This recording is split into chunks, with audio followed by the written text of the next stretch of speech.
on the Purcell House, which is 261 through 267 North Main. And I believe that Greg Clark is going to give us a brief presentation about what is intended, what the problems are, and how he proposes to address them. Greg, would you like to take over?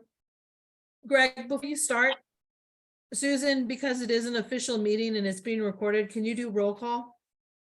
Sure. Ilya. Present. Anita Franken. Anita, you're muted. No. Present. Christopher. Aye, present. And Holly. Present. All right. Jody, is that all you need right now? We can come back to the other items, yes. Okay. Why don't we move forward then so that Greg can make his presentation? Greg, I'll turn it over to you. And if the rest of you could mute yourselves until you have a question. Thanks. Good to be here. Can you all hear me? All right. I have some slides that I can show you pictures and share with you the situation. If I can share the screen, does that seem like a good idea? Absolutely. Okay, I'm going to go to that. And I just have, I don't know, 10 or 12 slides on a PowerPoint. Here we go. Okay.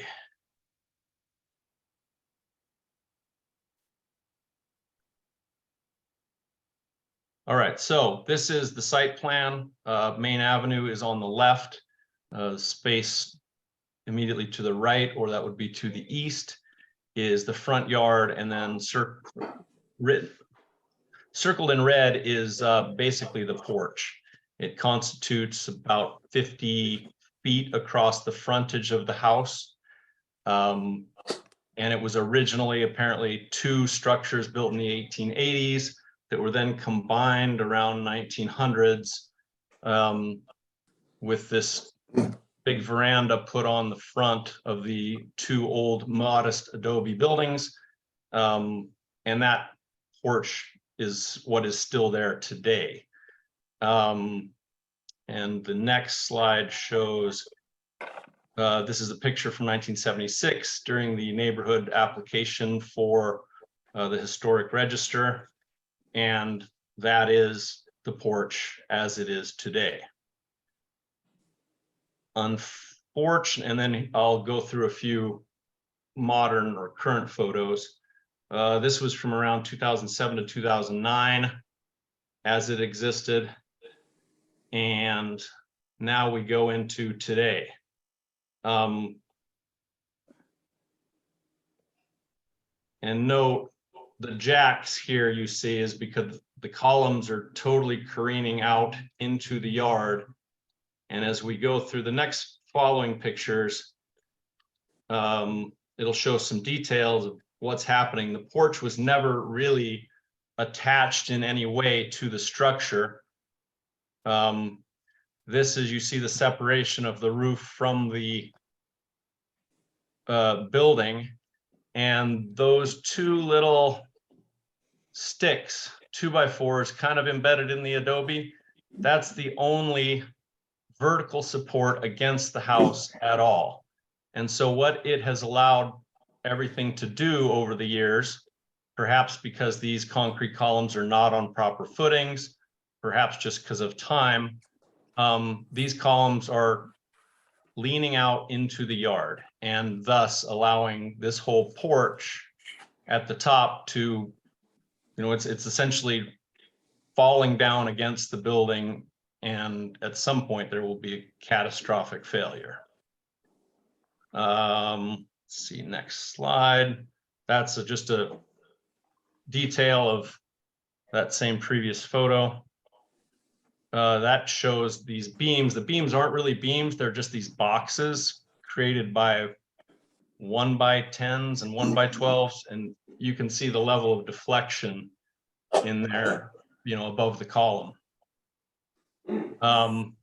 That's another portion of where you see the detachment and the sagging. In this case, that top roof has come down by about 16 inches. And the daylight there is, I mean, it at one point had been attached to the building. It's now just flopping in the breeze. This shows what apparently happened in 1900 with the change. This window was a large picture window that came up to this height at about 10 feet. It was apparently closed in so that it could become two smaller windows down below. And then the porch was just set on the lintel and crown molding structure that was the original window. So that on the northern 20 feet of the porch, that is the only structural member that holds up the whole porch, other than the columns out front, and just basically relying on friction to keep it held up against the building. And then this is our proposal for a new structure. If you recall, the previous picture showed these concrete round cylindrical columns. We would like to just rebuild it with 6x6s. And if you got any of the other materials, I have a bunch of pictures of other things in the neighborhood that were on slender wood posts. But, you know, there are numerous examples in the neighborhood where it's just either round or square wooden posts. A lot of them are 4x4s. The Presidio Inn bed and breakfast right there has them. The place on Franklin. I mean, there's a number of pictures I could show you if you didn't get any of those materials. But this is what we would like to do, basically rebuild the porch as well as we can, substantially similar, but with wooden square 6x6s rather than the round concrete columns. There will be an additional change we would like to do. Engineers have all told me they will not allow or sponsor any kind of attachment of the porch roof to the adobe structure. There's no way to prove its structural integrity. And so there must be, according to engineers, pillars or posts put back against the house that will hold the high point of that porch up, so that essentially the new porch is a self-sustaining, freestanding structure that just abuts the house but does not hang on it in any way. In order to do this, it's been recommended to me that those posts be steel. That way it reduces the profile and it doesn't stick out as far into the useful area of that front veranda.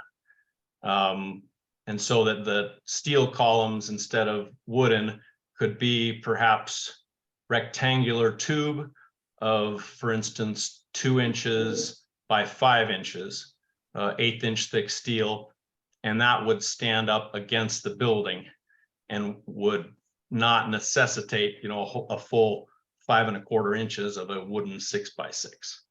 But that is what we would like to do. And before proceeding with engineering and architecture, we hope that, you know, you guys will find this historically consistent enough that I can, you know, hire the professionals to do the work and we won't have to undo it after the fact.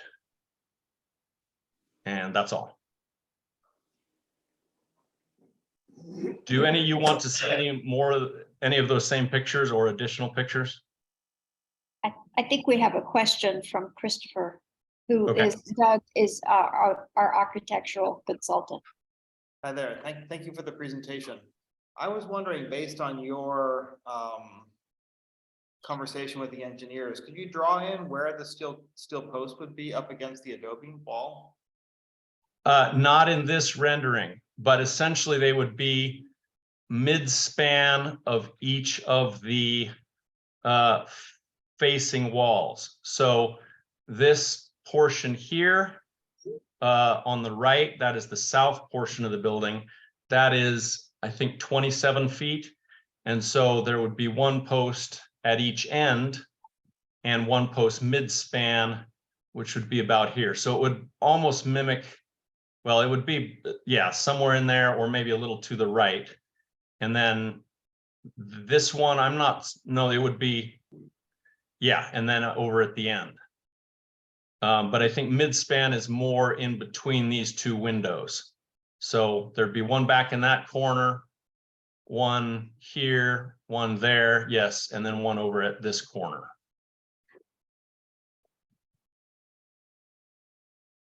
Over here, maybe too? Yes, and then one out front here because to basically span that jog or dog leg in the, yes.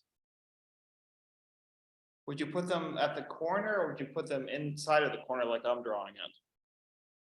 No, I think, well, I would like to leave it to the engineer on what is recommended professionally for structural purposes. But we thought that, you know, it would be there at the end of the building and mid-span. Yeah. And then say, instead of this one here between the door and the window, it would be over basically where all our pictures are. Yeah, I'll move my window. Yeah, it would be over there at that corner. I can't get over there. 1 second. And it would essentially be, I think, underneath that beam where it attaches to the corner and probably over the wall. And what was recommended is that these wooden posts don't go all the way to the ground. They sit on some kind of 16 by 16 inch concrete. There's a word for it, which I can't remember. But basically that square bump out, while the wall is only 8 or 10 inches wide, the square columns underneath the porch would be 16. And then that would, you know, support the posts above. And so therefore there would probably be something similar over, you know, on the right hand side underneath where this beam attaches to the building. Yeah, that makes complete sense structurally, I guess. And hopefully there'll be no vines and things growing on the adobe to undermine it even more. How do you deal with the lateral support? Because if that thing is just sitting there up against the house, how do you keep it from not moving? I don't know. I do not have an architectural or engineering background. We just want to, we want to allow the professionals to proceed, but I don't want to go ahead and have this all done, pay them all their fees and have them come up with an idea or a plan that doesn't meet historical muster. So I just, you know, I want to get some feedback from you guys on whether this flies or whether you want it done a different way. I think structurally it might not fly, but I'll leave the conversation open to others about other topics. I mean, if you have any suggestions, we're happy to hear them, or I'm happy to get in the ear of the engineer.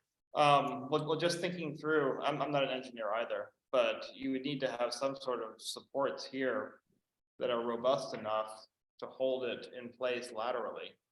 And so that's why I drew this over here on the far left side, to have something that has really strong kind of moment supports in order for the thing to have some strength to it. Otherwise, you're going to have some some big lateral support pieces. So I'm guessing the whole thing might need to be steel, but you'll have to bring your engineer into the conversation. Yeah. But the worry is that if it's steel, do you guys say, no, God forbid, this is a historic, you know, building, we can't have steel on it?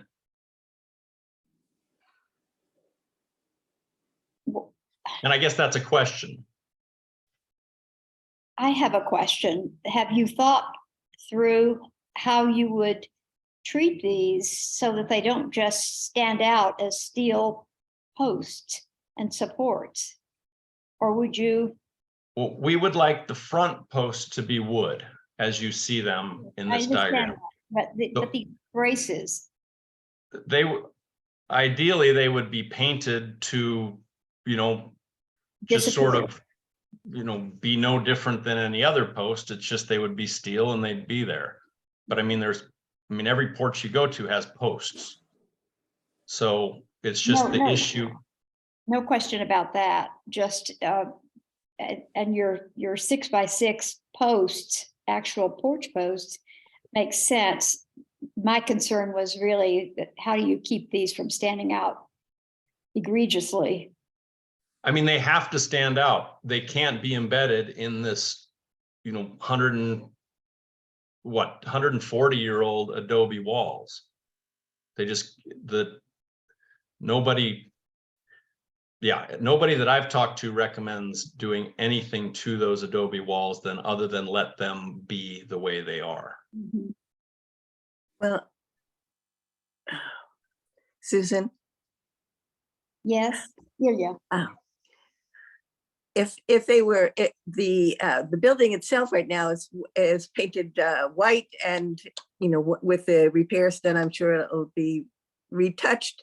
And so if the steel beams were painted white, they would just blend in, because they're going to be only, it sounds like, just two inches thick. And they would just blend into the background of it's actually a cement stucco in front over the adobe.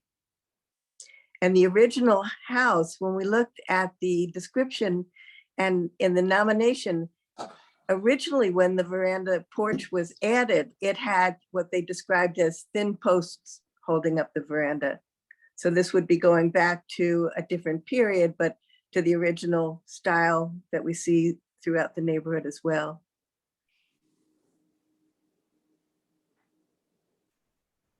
Susan, I had a comment. Yes, So has any thought been, and I don't know that this can be done, but just an idea, has any thought been given to on the outer posts, making steel, but embedding them in a structure that looks like the decorative columns that are there today? So you're just wrapping a steel post so that it replicates the curved posts that are present today. An architect did mention to me that is a possible thing that can happen. But it increases the expense, and it's unclear, like,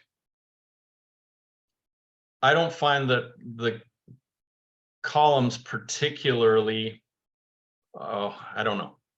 It's hard to see how they hold such historic integrity or weight that changing them to something more economical and more consistent with the original construction date of the house would be a terrible thing.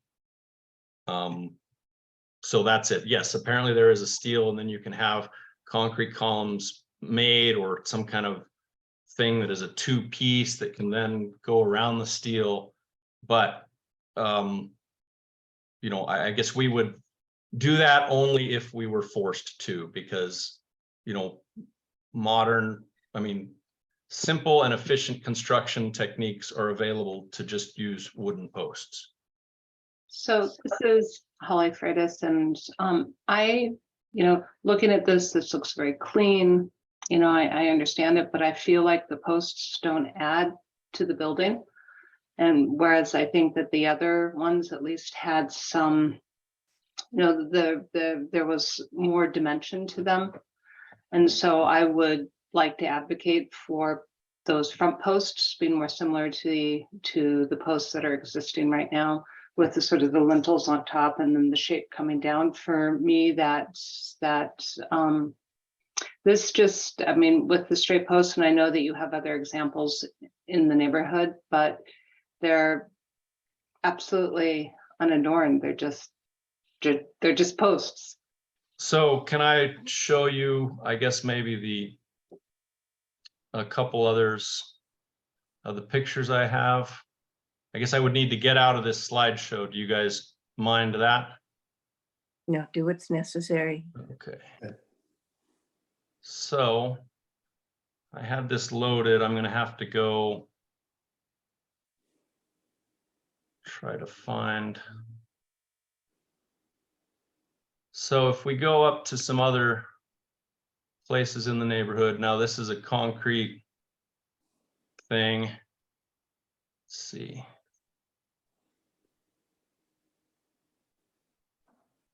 That's across the street, round columns, but you know, this is You're not- across the street. Greg, you're not round. sharing your screen. Okay. If you're looking at something, we're not. Oh, I see. Okay, I have to share again. Mhm. I see. Okay.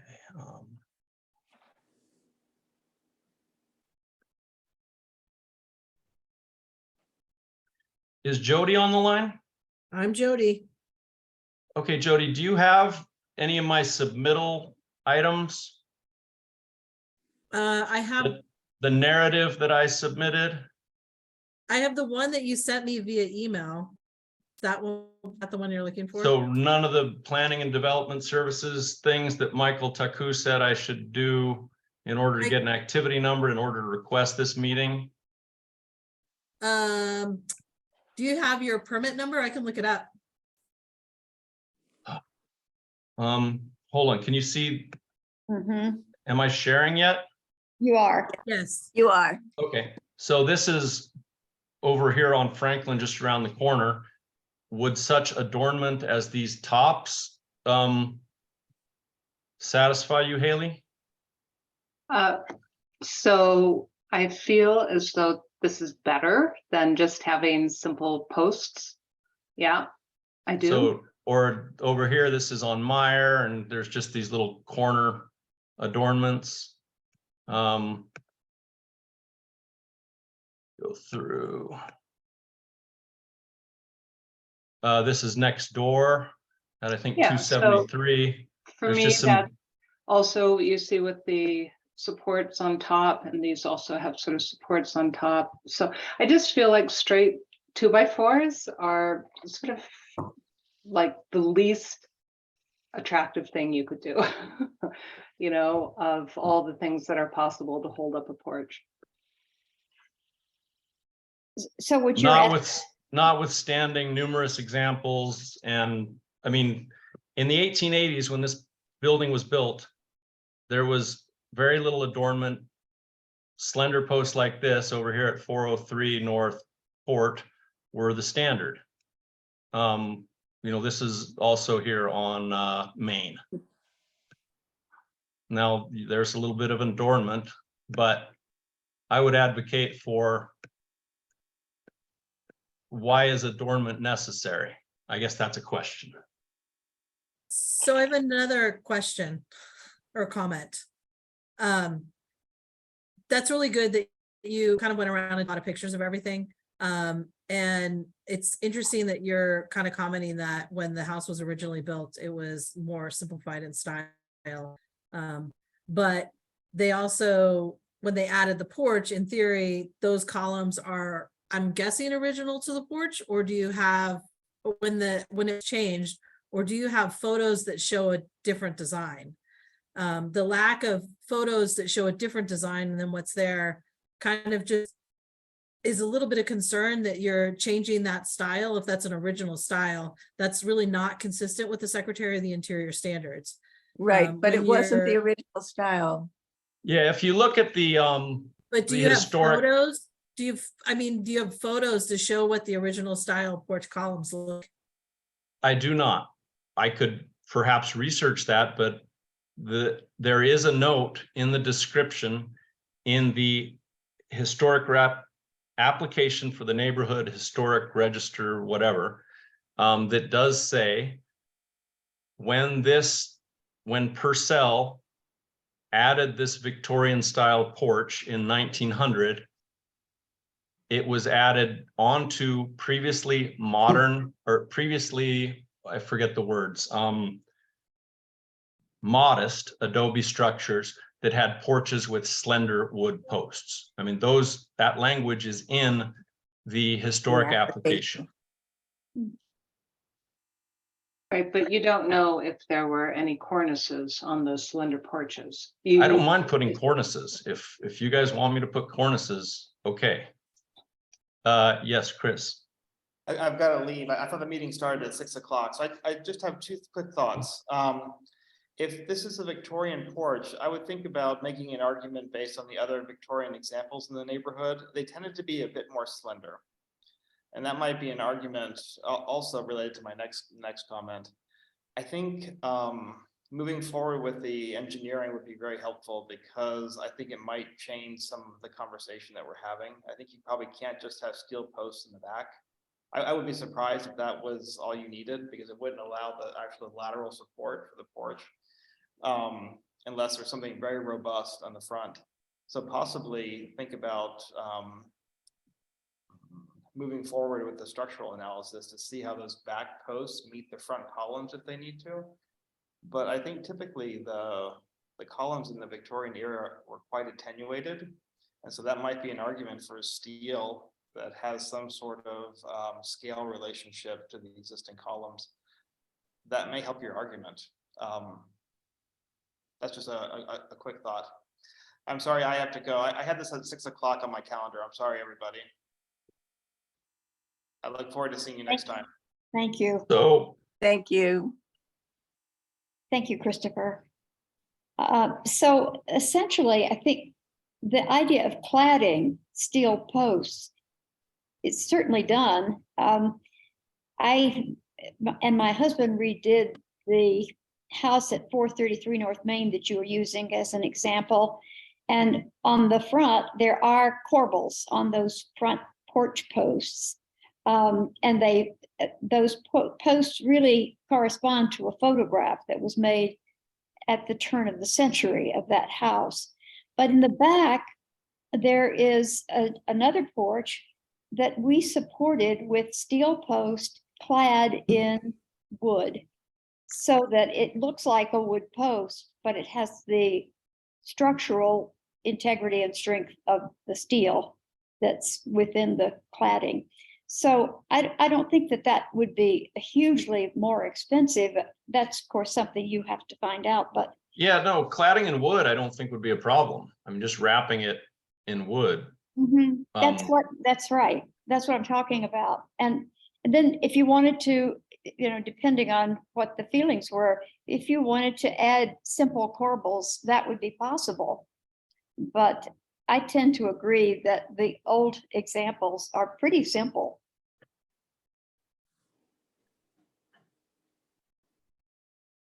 Okay. Are there Susan, other Are corbels? and corbels? Are those Come what on. you call them, cornices? The decorative pieces. Okay, Corbels thank you. are the little Thank you. triangular decorations. Right. Yeah. Right, it's just a little detailing that Mhm. is interesting, visually interesting, yeah. Are Well, there yeah, other- I'm certainly happy to try to add some visual interest if it just doesn't become, $8,000 per column. So adding, some wood cladding or some corbels seems, within the realm of possibility. Well, you can certainly order or make Victorian style corbels if that's what the committee decides that they want to talk with you about. I think they ought to be pretty simple, because if you look at the examples around the neighborhood. No, yes, I agree. I think any kind of wood cladding, corbels, those sort of things work. I think having custom cast concrete elements to surround a steel post such that we can keep this concrete look is, I think, cost prohibitive in our situation. We asked about saving these concrete columns and seeing if they could be tested in some way or reused. And again, engineers said, you know, you would have to take them to some lab where they would do some kind of compression. They would have to have the right hydraulic equipment. You'd have to ship them up to Phoenix to some engineering lab, and nobody will say, give their blessing, yes, go ahead and reuse these old columns because they're 120 years old. Right. And maybe, who knows if they have steel in them or not, it's not clear. It would require a, you know, X-ray scan of some sort. So it's not, we have decided we're not going to reuse these columns, and that it just doesn't make engineering sense. Well, and those columns are probably not appropriate to the front of the building, as you pointed out. If you look at the examples throughout the neighborhood, you won't see anything like that on a 19th century or early 20th century porch. And with this style of simple architecture. Okay. Are there other comments, Anita? You have any questions or comments? I have to agree basically, Susan, with what you just said, that I think, and as far as the way it looks aesthetically, I think the wood 6x6 looks like it's probably about the right scale proportionately for the porch and the length of the house and everything else.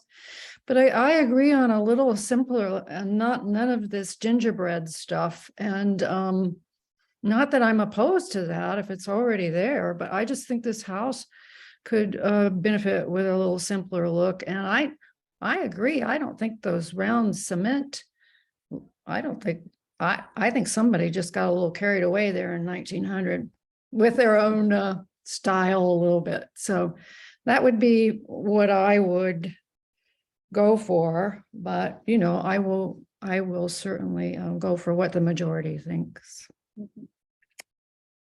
Well, the advantage to cladding is that you could get that steel support in several different places without having to have, perhaps, I wouldn't know, your engineer would have to tell you, but extraneous steel that you'd then have to conceal Right.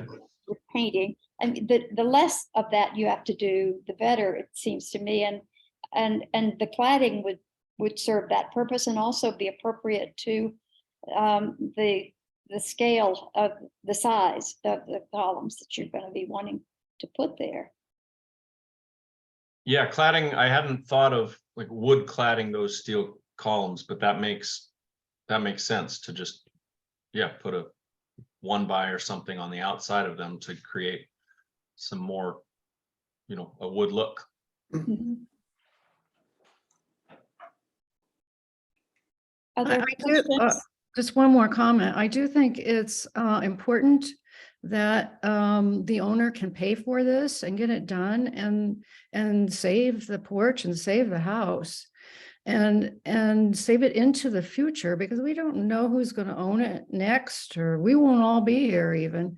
And to do the best in saving the structure as it should look, but also so that it stands up to time. And this isn't going to happen in another even 20, 30 years. It could happen with the porch. It's very interesting how it can't be attached and what it's going to take to do that. So that was interesting to hear about all of that. Thank you. Yeah, you're welcome. And this, I mean, even unattached or even just kind of stilted up, it's been there for 120 years. So we hope we can make it good for that much and more. Well, do you have another question? It really, it's not directly related to the question of the columns and style and integrity of them in terms of engineering. It has to do with whether you're planning to repair that plaster. I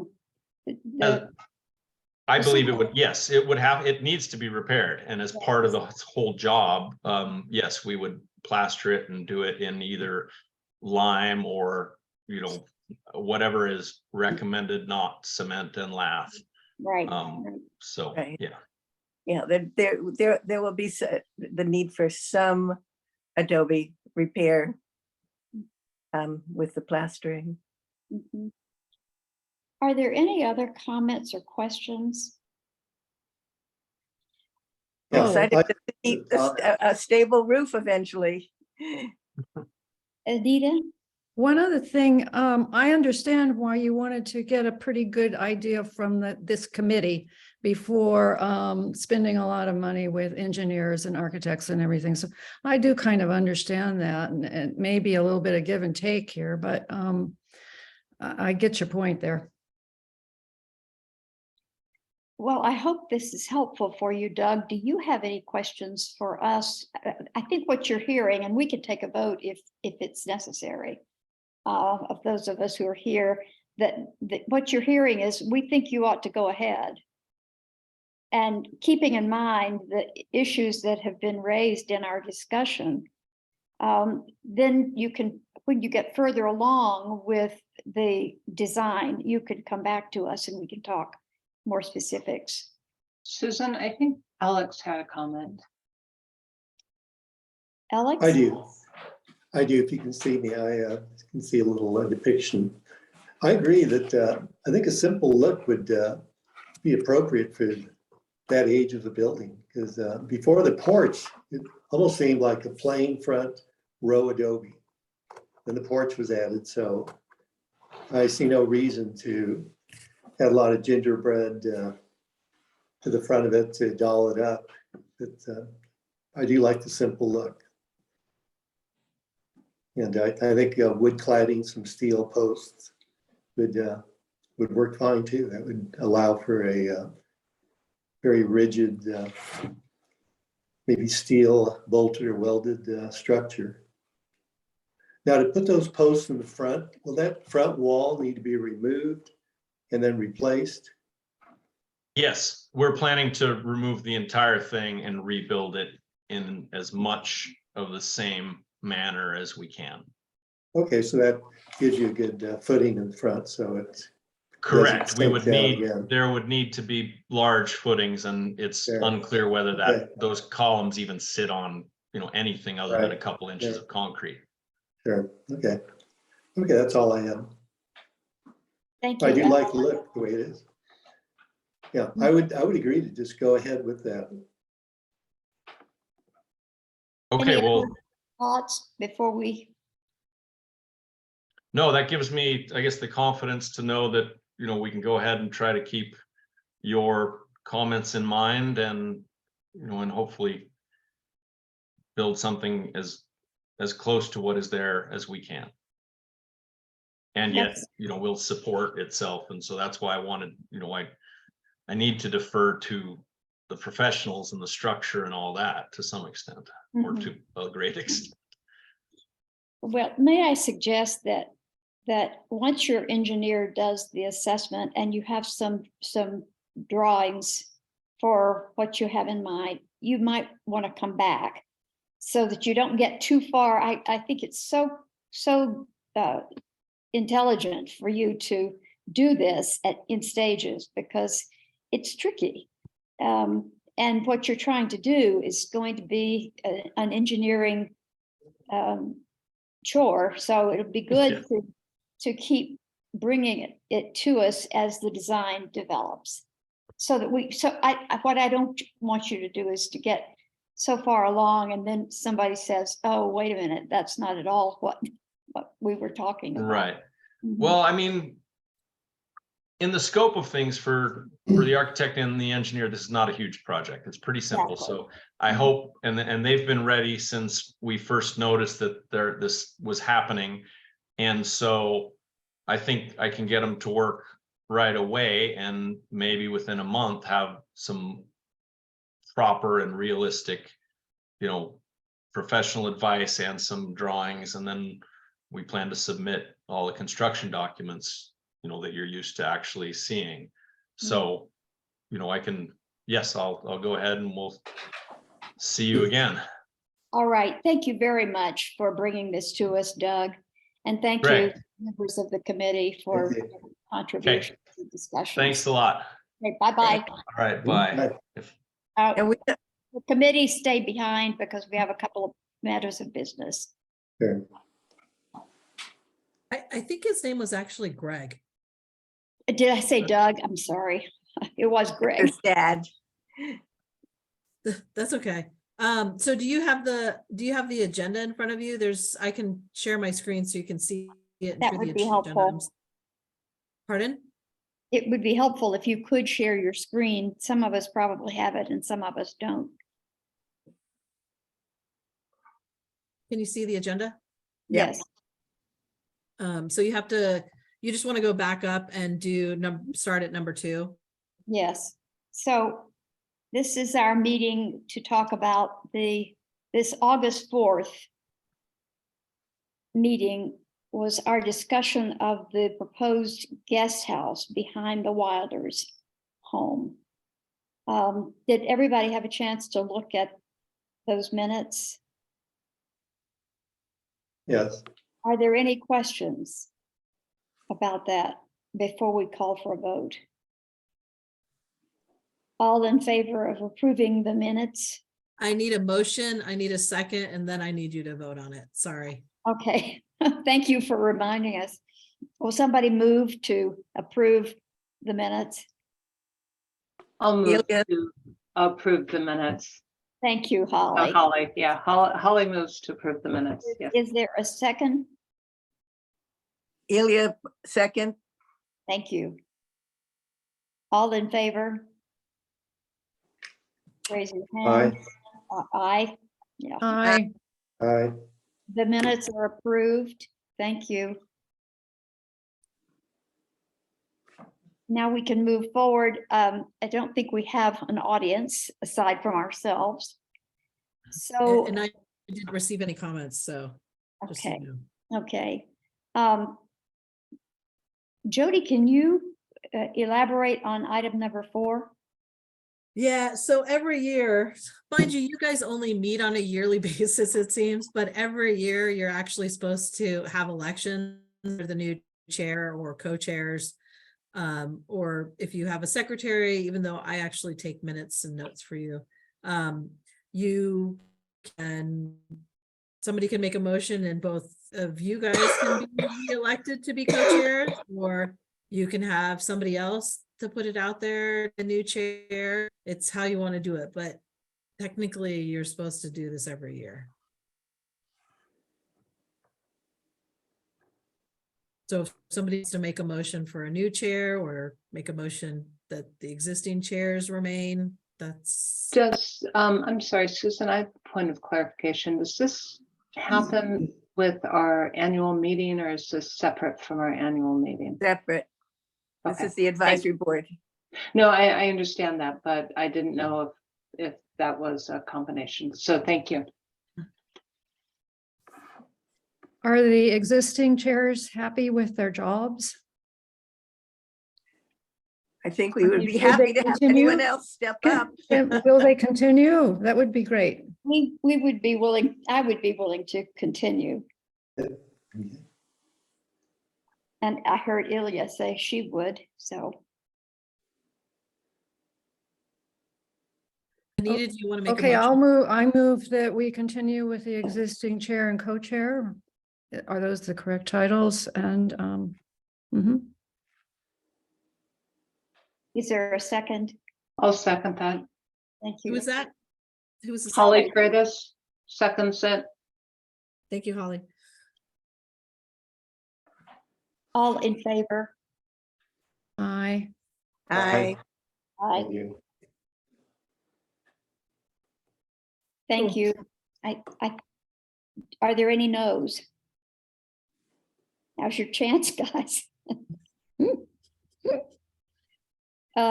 Okay, it's approved that the co-chairs continue for the coming year. And then we've already done item number 5. Item 6, I believe, Jody, you would be the one to speak to that. Yes, so the last time we met in August, I gave you an update that the city was looking at separating from the county. We had done a number of stakeholder meetings. This was the direction that we were provided originally by the State Historic Preservation Office, that two CLGs, which is a certified local government, could not operate jointly. We have since had a clarification meeting with the National Park Service. So the National Park Service is basically over the State Historic Preservation Office, which were all the little CLGs like the city of Tucson and Pima County. And they have provided a memo that clarifies that, yes, actually, we missed, or there was miscommunication, that two CLGs can operate together.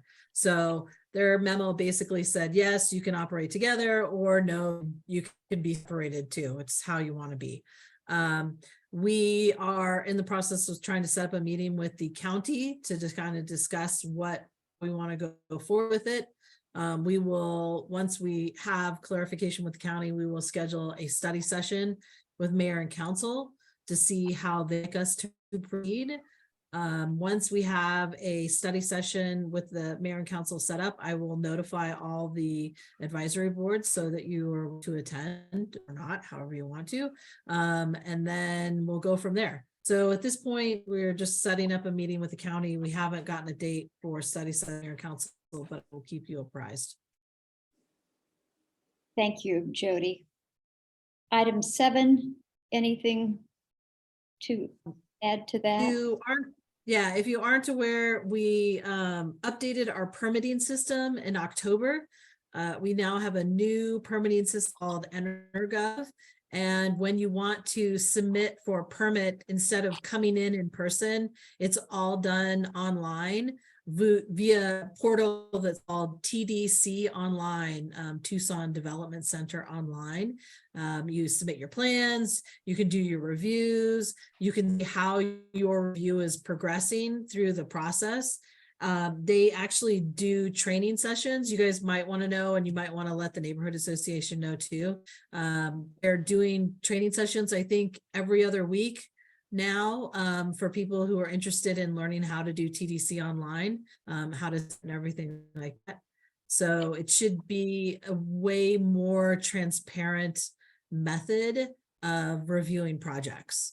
We're all still learning it a little bit ourselves. We're kind of getting the hang of it now a little bit better, but it is, I think it's an easier process, but it just takes some getting used to.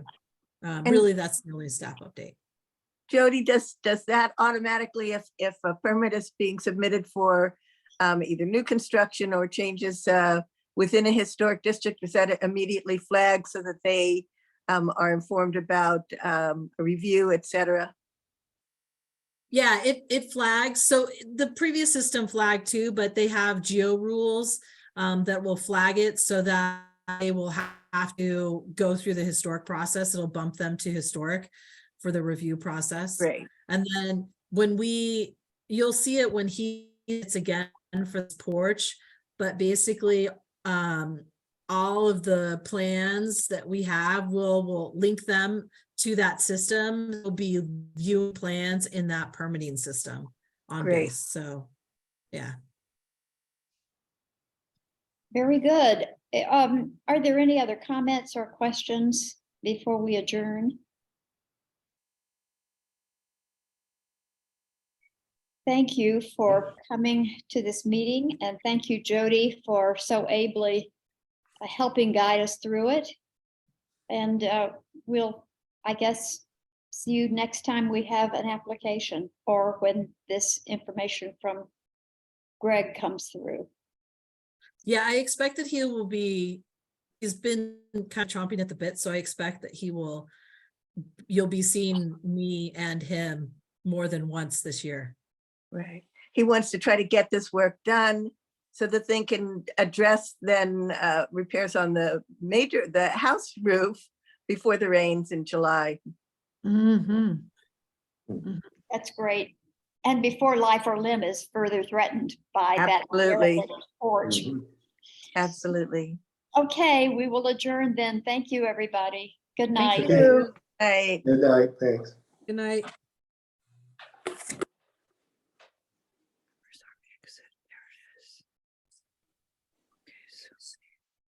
Where's that?